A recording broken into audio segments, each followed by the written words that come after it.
situation. She actually watches Pretty Little Liars. I had just become friends with her senior year.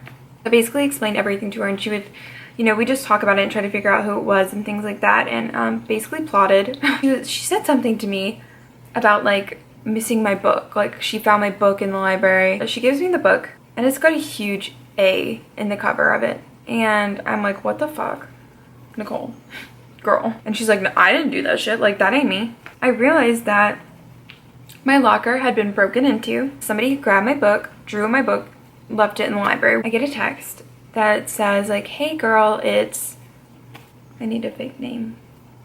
We're gonna say Emily. Hey girl, it's Emily. I found your book in the library, blah, blah, blah. And I'm like, Emily? Emily who? Like, I don't, what?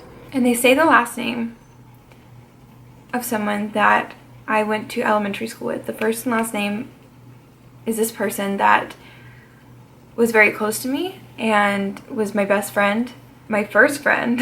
And this is so fucked up.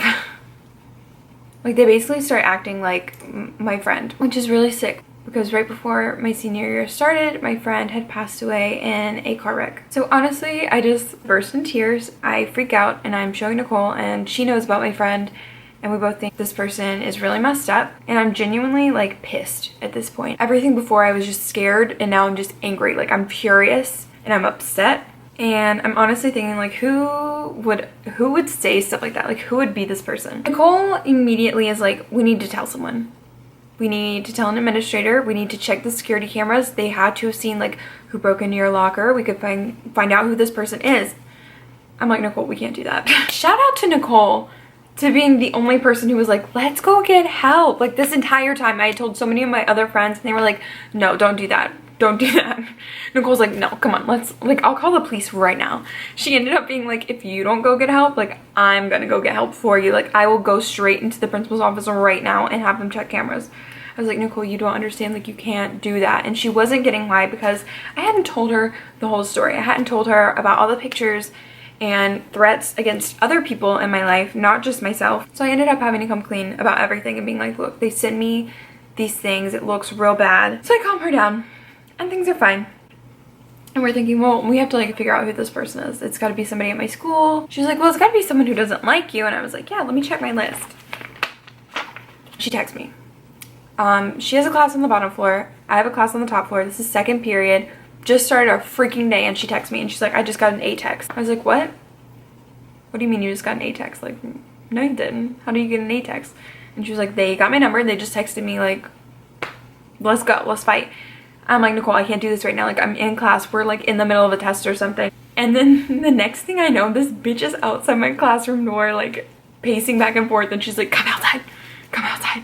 I'm like, Nicole, I fucking can't. Like, I'm in class. So I end up like telling my teacher I have to leave. I go outside, we go to the bathroom, and we're talking. And she's like, look, I got this text. Like, this is crazy. The difference between her text and all of my texts is hers, it has a number. All of the texts, I should have mentioned this previously. All of the texts I've been getting says unknown, which I didn't even know you could do that, but I'll explain that further on. It said unknown. Hers has a number, and we start rejoicing. We're freaking out, and we're like, yes, we have a number. We can get this shit traced. We can find out who this person is. So I tell her to send me the number. She goes back to class. I go back to class. The text that Nicole got was referencing my sweater. It was saying that it was Andrew's sweater, and like, it was basically insinuating not chill stuff. I'm like, no, but like, I have the receipt. Like, I bought this sweater. I have some people who I know and who I'm very close to who have connections. They're very high up. And I basically told them the situation, and I was like, help me out. Can you trace this number for me? I'm about to explain everything that happened in the most condensed fashion that I possibly can. They get back to me and they basically tell me who it is. It's a girl, we're gonna call her Bridget, that I grew up with. I'm talking since birth, since babies. Our parents are friends. Our parents have been close since they were kids. They end up telling me she has like 12 phones at her house, like numerous like track phones, like little like prepaid phones. She has multiple like Facebook accounts and all this crazy crap that she's been like watching me from It turns out that the way she had been getting pictures of me is that she ended up she was dating a guy who like transferred to my high school or something. Like she found him via Facebook, started dating him, got him to do her dirty work for him. I don't know the guy. I was a senior. He was like a freshman or something. Whatever. So she basically stalked me, had him stalk me, had him take pictures of me. I think like the whole thing is so crazy. She had people in my friend group who were shady as hell. I still don't know who they are. But here's the kicker. It turns out that she has something called, I'm probably going to pronounce this wrong, maladaptive, I don't know, something maladaptive daydreaming disorder. From what her therapist has told me, and how they've explained this situation to me, is that people who have this basically can't stop daydreaming, and they will create an alternate reality. They'll talk to themselves as other people.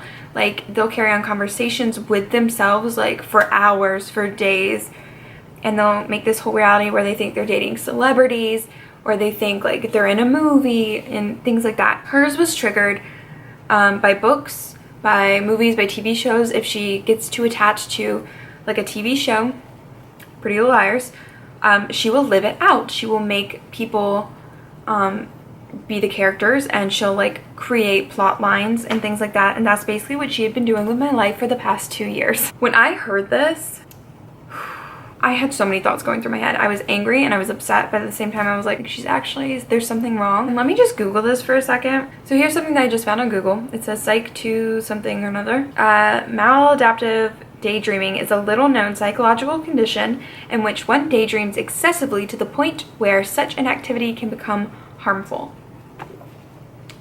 This person actually has it, and they said many people will hear about this disorder and think that they suffer from it because they daydream themselves. They fail to see the difference. They can stop the daydream and live. We, on the other hand, can't stop. They don't know how persistent and uncontrollable these daydreams can be. This one says, is a psychological concept first introduced by Eli Summer to describe an extensive fantasy activity that replaces human interaction and or interferes with academic, interpersonal, or... I can't. This is... After I researched it and figured out that she had a problem, I wasn't as angry, but I was still upset. I was like, how could you honestly do this to me? Like, we're like a family. And it's so funny because I ended up going through my old laptop and looking at all these videos, and I found videos of like her and I together. She's sitting there, this is right before my junior year started, mind you, right before all of this happened. She was just asking me all these questions, and we were just casually talking. Like, we used to make videos together all the time, just sit there and just talk. She was asking me all these questions about, you know, guys and life and school and like hobbies and secrets. And I was just talking to her like she was a friend. She was close to me. We were just talking and admitting things to each other and just having a whole like deep, heartfelt discussion. And you can just see, I'm not going to put in a clip. Maybe one day if she like exposes herself, I will. But legally, I can't. You can just see this look on her face like she's fucking plotting to kill me or something. I showed it to Nicole. I was like, Nicole, watch this, and she was like, oh my god. That's basically what happened. If I left anything out, I'll try to put it in. I don't know if I missed anything. Oh, I did miss something. Back it up. Really? What is that? So that. It's still happening. It's still happening. Maybe if I had to shut my window because that crazy ass bird outside, but honestly, you can still hear it, so I apologize. Anyways, it turns out that on one of her phones that she had cloned my phone. If you don't know what that is, it basically means my phone was her phone.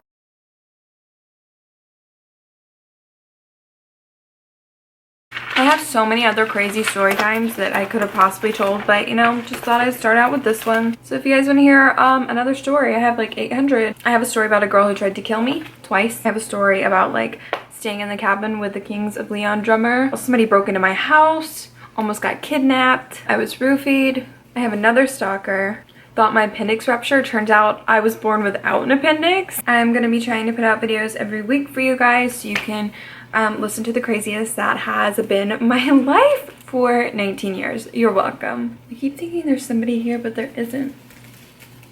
Wouldn't this be a terrible time to be murdered, honestly? But I have it on camera. New story time. All right, Thank you guys for watching. If you watched until the end, I'm genuinely surprised and so very proud of you. This had to be the most boring story ever. Sorry it wasn't that funny. It's not like one of my funny story times. If you want to see any more story times, hit the like button, comment below, subscribe. You should definitely subscribe. I'm pretty awesome. Not really, but like low-key really. If we were the last 2 people to be picked on a soccer team, you would be picked over me. So subscribe. Bye guys!